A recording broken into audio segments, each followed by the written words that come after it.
আপনার নাম কি? মোহাম্মদ জাভেদুর রহমান। আপনি শাহজালাল মাজারে স্বেচ্ছাসেবক হিসেবে আছেন? জি জি।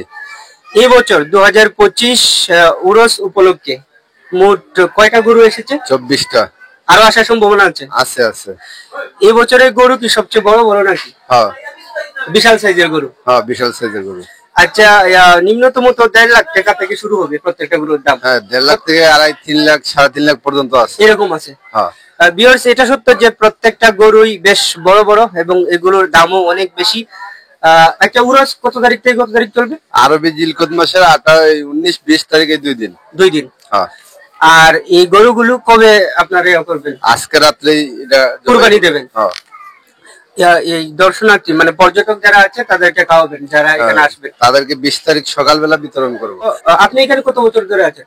3 বছর ধরে। 3 বছর। এই 3 বছরের ভেতরে এই সবচেয়ে বেশি গরু কোন বছরে এসেছে? গত বছর ছিল সবচেয়ে বেশি। কয়টা? এই 45টার মতো ছিল। মানে 45টা গরু মানুষে দান করেছে মানুষকে খাওয়ানোর জন্য। হ্যাঁ। এই বিষয়টা সত্যি অনেক ভালো একটা বিষয়। সাধারণত শাহজালাল মাজারে প্রতি বছর যে হিউজ পরিমাণের গরু কুরবানি করা হয় এবং যারা হিউজ পরিমাণের দান করেন প্রত্যেকটাই যারা সাধারণ মানুষ আছেন, যারা পর্যটক আছেন তাদের পেছনে ব্যয় করা হয় এবং তারাই সেগুলো খান। আচ্ছা ভাই, এই যে গরুগুলো কুরবানি করা হবে এগুলো কি প্রপার যারা পর্যটক আছেন তারাই খাবেন? এই জন্য মাজারে যে লোক আসবে, যত আশিকান ভক্তগণ আছে সবাই পাবে। আর মাংস কি কখনো থেকে যায়? না, শেষ হয়ে যায়? ওটা রাখে না, ওটা সবগুলাই সিন্নির মধ্যে দিয়ে দেয়। সিন্নির মধ্যে দিয়ে দেয়, ওটা রাখার সিস্টেম নাই। আরেকটা বিষয় জানার ছিল যে এই যে বড় সাইজের গরু এগুলি কি শুধু আমরা সিলেটের মানুষই দিয়েছে না সিলেটের বাইরে থেকেও আসে? মাঝে মাঝে মাঝে মধ্যে সিলেটের বাইরে থেকেও আসে, কিন্তু এবারে প্রত্যেকটাই সিলেটের ভিতরে দিছে। ভিতরে আছে। ভাই আপনি পর্যটক, স্থানীয় মানুষ, আসেন তো এখানে। ভিউয়ার্স, আমরা একজন পর্যটক ভাইয়ের সাথে কথা বলবো। আপনি শাহজালাল মাজারে ঘুরতে আসছেন? জি। এই যে এত বড় বড় সাইজের গরু প্রায় 24টা 25টা মাঝে মাঝে 40টাও হয়ে যায়, এগুলো মানুষ শাহজালাল মাজারে দান করে সিন্নি করার জন্য। সিন্নি করার জন্য, এটা কি ভালো দিক না? জি অবশ্যই। আর এখন যে পরিবেশ, আরো আগে আসছিলেন না এই প্রথম? আগেও আসছি অনেকবার। এখন যে শাহজালাল মাজারের পরিবেশ এটা কি একটু ভালো আগের তুলনায়? জি, অনেকটা শান্ত, অনেকটা বন্ডামি কমেছে। জি, যেটাকে আমরা সরাসরি বন্ডামি বলি। জি জি জি। এখন বন্ডামি নাই, অনেকটা পরিবেশ শান্ত এবং শৃঙ্খল।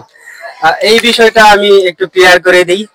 আগের তুলনায় শাহজালাল মাজারে এখন বন্ডামি বলেন বা অনৈতিক যে যাই বলেন না কেন, এগুলোর কোনো কিছুই নেই। এলাকাবাসী যেমন সচেতন তেমনি বাংলাদেশের মানুষও সচেতন হয়েছেন, ধর্ম বলেন, সমাজ বলেন, সংস্কৃতি বলেন, সবকিছু নিয়ে। ভাই ধন্যবাদ আপনারে। ভাই এই যে পাশের লাল গরুটা আছে, হ্যাঁ, এটার ওজন কত হবে কোনো ধারণা আছে? ওইটার ওজন মনে করেন 15-20 মনের মতন হবে। 20 মন? হ্যাঁ। আর দাম কত হবে? দাম 3.5 লাখের মতন হবে। 3 লাখের মতন হবে। আর এই যে গরুগুলি কাটা হবে এগুলি কি সন্ধ্যা থেকে শুরু হবে? রাত 10টার পর থেকে শুরু হবে। 10টার পর থেকে শুরু হবে, একবারে সারা রাত? সারা রাত যাবে। সারা রাত। আজকের এই ভিডিওটি আমি শাহজালাল মাজার থেকে সংগ্রহ করেছি। যারা এত সময় আমার সাথে ছিলেন তাদেরকে আমি বলবো, আজকে আমি কোনো বিজনেস এক্সপ্লেইন করিনি, আজকে তেমন কোনো কিছুর দামও জানাইনি, শুধু একটা আইডিয়া দিয়েছি।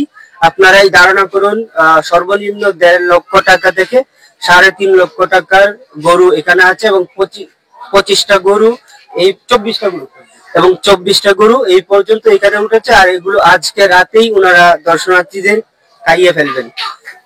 ভালো থাকুন।